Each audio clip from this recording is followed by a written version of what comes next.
welcome to episode 1 of the Blueshirts Empire Podcast. My name is Jake, and I'm glad to have you along with me. It's the Blueshirts Empire is the Rangers podcast by the fans, for the fans. So we're going to, as we go forward, like to incorporate some of your voices as we go on through Twitter and any other social media questions or comments that you may have. But it seems like a weird time to start a hockey podcast in the offseason, but there's been some wild stuff that's been going on with the Rangers in the last week. That's it. And let's just dive right into it. We're going to start with the first big free agent signing of Chris Drury's tenure as New York Rangers GM, the signing of Barclay Goodrow from the Tampa Bay Lightning. So the Rangers traded a 2022 7th round pick for the exclusive rights to negotiate with Goodrow on July 17th. That was also the same day they shipped out Brett Howden to Vegas for a 4th rounder. And then he was signed to a 6-year deal worth $3.6 million in AAV. Goodrow has 93 points in his 8-year career, and he's coming off back-to-back Stanley Cups with the Lightning. Last season, he had a decent year, 20 points in 55 games for a third-liner. It's not terrible. In his introductory press conference, he said, "Look, I'm not a guy who's going to score 30 goals or put up a ton of points. I'm the guy who's going to be hard to play against, who's going to kill penalties, who's going to generate momentum for my team, who's going to stick up for his teammates, who's going to have leadership. I've learned what it takes to win at this level. I know the mindset you have to win. So I just like to share that as much as I can." Now, clearly, after the way last season ended, the Rangers were looking to upgrade in those areas. Guys are going to stick up for their teammates, for lack of a better term, looking for more grit. I know fans hate that, but they've clearly, Chris Drury has shown that's the direction he wants to go, and this signing kind of exemplifies that. But it's also a good thing that Goodrow can actually play hockey. Look, he can create. He's like you said, he's not a guy who's going to put up points, but 20 points for a guy in the third line in Tampa last year isn't terrible. You need somebody who can actually play if you're going to bring that grit. Now, people were upset about the contract. To me, honestly, the contract doesn't bother me. The length actually does a little bit. I think the 6 years is a little much, but the AAV personally doesn't bother me. He was going to get that no matter where he went. And I know you're not supposed to pay for depth. I know that's a big thing, but that's a movable contract if you need it. I know people say, if the best thing you could say about a contract is it's movable, then it's a bad contract. Maybe the case, but personally, I think a lot of the overreaction on that contract was a little bit unwarranted. I don't think that'll be the end of the world. I think Goodrow's going to be fun to play with, and I think he'll help the depth and make the Rangers a little bit tougher to play against. And now something that actually did get Rangers fans very upset, and something that I personally was also very upset about, was the Pavel Buchnevich trade. Now, not that Pavel Buchnevich was traded. It mainly the thing to me that upset me and a lot of other Rangers fans was the return they got, or the lack thereof of any return. So Buch was sent to the St. Louis Blues for forward Sammy Blais. I'm almost positive that's how you pronounce his last name. And a 2022 second-round pick. And these fans lost their mind. Like, they're already calling for Chris Drury's head. Now, I'm not going that far. I think they should have gotten more for a guy like Pavel Buchnevich. The guy had 48 points last year. I think he had 46 when the season was cut short in 1920. So, and Sammy Blais only has 35 points in his entire career, 17 goals, 18 assists, and he's bounced between the AHL and the NHL a lot. Now, Sammy Blais is another one of those guys. It's going to be tough to play against. He's a big guy. He'll throw the body around. But if you want a guy like Sammy Blais, or even if you just want Sammy Blais in general, you shouldn't have to give up Pavel Buchnevich. And I think that's why Ranger fans are very upset. Buch was a fan favorite, clearly. And look, personally, I don't really like the trade either.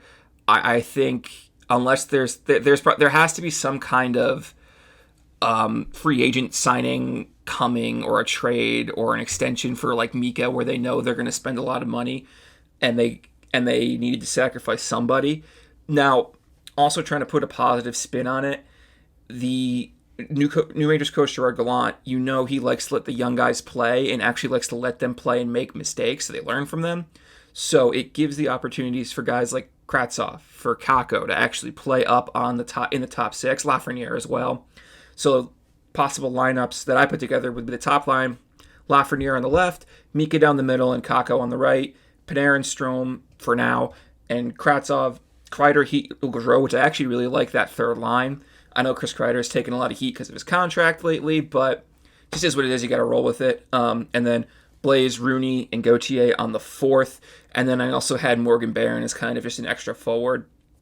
I don't hate that lineup. I'm still frustrated with how the trade went down and what the Rangers got in return. But you're looking for guys like Lafreniere and Kakko and Kravtsov to take that step. And I think Laf and Kakko on the same line would be incredible, especially with Mika down the middle. I think Kravtsov being a Russian, getting to play with Panarin on that line. I don't know who's going to center them because I still think Ryan Strome is going to get traded at some point. I just don't know to who. I think Seattle's been linked to him. I know Ottawa has, and I think Vegas I saw somewhere. But I again, even if the Rangers trade Ryan Strome, they still don't have a ton of center depth. So even if you get rid of Strome, what's Hedl bumping up to line 2? This is also assuming that Jack Eichel is not a part of the equation. So there is a lot of stuff that's uncertain, and I understand why Rangers fans were upset with the Pavel Buchnevich trade. And believe me, I am too. I love Buch. He was one of my favorite players, and he was a guy who struggled when he first started, but he finally took that step and it was coming together. And I'm going to be very curious to see what he gets in St. Louis. I think he's going to get a ton.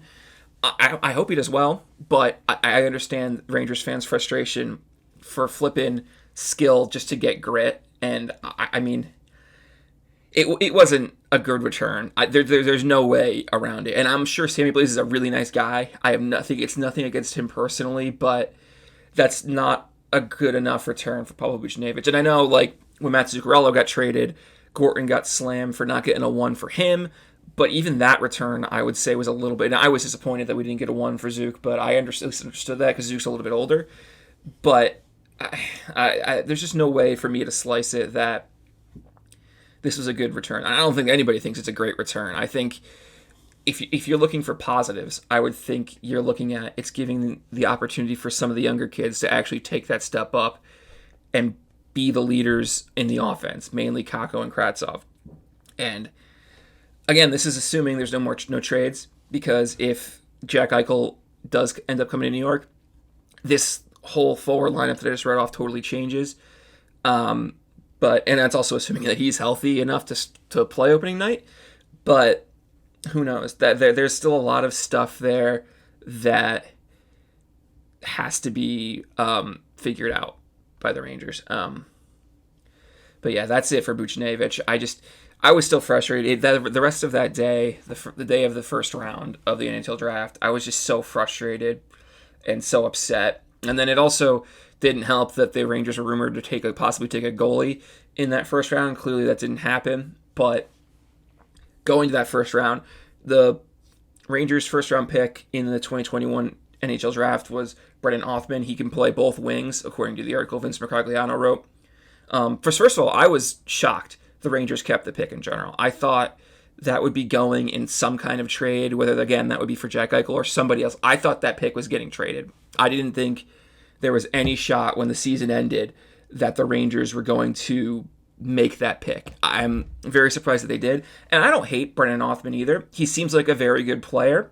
The main knock against him, he's a little bit inconsistent and he's not ridiculously speedy, but he can shoot, he can put the puck in the back of the net. And again, he's a goal scorer who is comfortable throwing his body around and playing the agitator role. He said of himself, I'm an offensive player who likes to put the puck in the back of the net, but at the same time, I play a physical game and I like to get under guys' skin, which is what the Rangers, again, what Chris Drury's been looking for. Now, you may or may not like what Chris Drury's done, and I've had mixed feelings about that, but at least he's been consistent and shows what he wants. Now, I don't hate the pick. I think Othmann's a good player. I think he's a big guy, and I think he can actually score. He played last year in Switzerland, 16 points in 34 games. But I was surprised and disappointed they didn't take a center. There were a few good ones left. I don't pretend to be an NHL draft expert just because the prospects are so from all over the place. But I was very disappointed that they didn't take a center because I still think Ryan Strome's going to get traded for something. And if he does, they're really, really thin at center. They ended up taking a center with their next 2 picks. In the 3rd round, they took Jaden Grubb and Ryder Korzak. I think they traded up for one of those picks. I forget which one it was. But I was disappointed because I think that's clearly the biggest depth need, that the Rangers need. And just with the Buch trade happening that earlier that day, I was just not a happy camper the rest of that day. But that's something against Offman. I actually think the whole draft overall was pretty solid from things that I've read up on. Grubb and Korzak were the next 2 picks. Then Brody Lamb, a center who can also play right wing. Callie, I'm going to butcher his last name, Vazanin, left winger. Talon Boyko, a goaltender. Yaroslav Chilmer, a right winger. And then their last pick was Hank Kempf, who plays left-handed defenseman. Now, again, it's a lot of wingers, but the Rangers did pick up 3 guys who can play center. I just would have preferred that first-round pick to be a center. But everything I've read, there's nothing really to complain about with the draft. Everybody seems solid, and I know this was supposed to be a relatively weaker draft year, but I can't really complain about the draft. The one thing I'm disappointed about is that they didn't take a center in the first round, but is what it is. Othman, I would assume, is probably going to play in Hartford next year, because I don't see a roster spot open for him unless somebody gets hurt. Let's talk about now. Let's jump to, I know I'm going kind of fast, but it's just me, so I don't have anybody to bounce it off of. But let's talk about Jack Eichel. So overall, I'm surprised he wasn't traded before the draft. Even if it wasn't, not even saying he wasn't traded to the Rangers, I'm just surprised he wasn't traded, because the Sabres, from everything I read, they love this draft class. They wanted more picks. They did get a couple in some other trades, but I think they're clearly waiting for the best package. The Rangers have been linked to them. Minnesota's been linked to them. Montreal now is coming out of nowhere. Maybe not out of nowhere, but Montreal's been linked to them a lot now. And LA, of course, has also been. LA and Anaheim have also been linked to them now. The package, I think it was on 31 Thoughts, Elliot Friedman said was one of Niels Lundqvist or Braden Schneider, Kravtsov, Hedel, and a first-round pick, and the Rangers said that was too much. Now, think what you want. I probably would have pulled the trigger on that trade if all I had to give up was Schneider, Kravtsov, and Hedel. You're getting a center in return. The Rangers have winger depth anyway, and you're getting to keep one of Schneider and Lundqvist, so it wouldn't hurt the depth that much. But the thing that you have to still remain cautious of, if there's an Eichel trade and the Sabres don't retain any salary, is you're probably going to lose Mika Zibanejad, and it's going to hurt possibly getting some of the younger RFAs signed. Like Adam Fox is due a huge payday after seeing what Cale Makar and what Seth Jones got on their new deal. And Adam Fox, in my opinion, is a much better defenseman than Seth Jones, and I still think he's better than Cale Makar, as good as Cale Makar is. So he's going to get paid. Kakko needs a big boy deal. Lafreniere is going to need a big boy deal. So it's buyer be warned. And I would love Jack Eichel. I still would. When he's healthy, even with the health concerns, I want Jack Eichel. But I'm worried about being able to pay some of the other guys if the Rangers get Jack and there's no salary retained by the Buffalo Sabres. But Pagula also apparently wants Jack Eichel to end up in the Western Conference, so I don't think the deal is going to come down that much. If there's anything the Rangers need to do, but I don't know. I could still see it happening. I was convinced it was going to happen after some of the stuff went down last week, but clearly did not. But we'll see. The Rangers, I think, are far from done. There will be trades. There will be new faces. Fans will probably be upset, but we're just going to have to see what happens. That's it on the Eichel front. Now, free agency does open this week as well. It opens up on Wednesday, so 2 days from now. And Larry Buch reported about hour and a half ago that the Rangers are going to sign Colorado Avalanche defenseman Patrick Nemeth, who's going to fill that role as the veteran third-pair lefty that the Rangers have been looking for. So he'll most likely, if there's no trades, be paired with Niels Lundqvist, which will help him coming over to North America to kind of get settled, get to know the game. He's got a guy who's been around forever and knows the game that can help him, which I love that. I think that's neat. And he's still a good defenseman. Like Brooksy said, the deal was going to be between 2 and 3 years, between $2.25 and $2.75 million. That's fine with me for a defenseman. Even if it's a depth defenseman, Nemeth is still pretty good. He's a great penalty killer, so that'll help. And then Zach Jones would end up playing in Hartford to start the year, which I think would be good for him, just to get some more playing experience at a pro level. Rangers were also linked to Philip Deneau, who's a pending UFA, and Montreal won't extend before unrestricted free agency opens. So he's that would be a big center I would love to add. But there's a lot, and there's a lot of things to kind of be excited about, and there are things to be nervous about. Like, you don't know which direction the Rangers are going to go. You know they're looking to add the grit, but you don't want them to throw away all the skill. There's a lot of stuff that's up on the table for the Rangers, and I think it's going to be an exciting next couple weeks and months before the season starts. Schedule was released early October. Rangers' first home game is against Dallas, so who knows what the roster is going to look like. I ran through some of the forward lines, so Lindgren Fox would still be the pair on defense.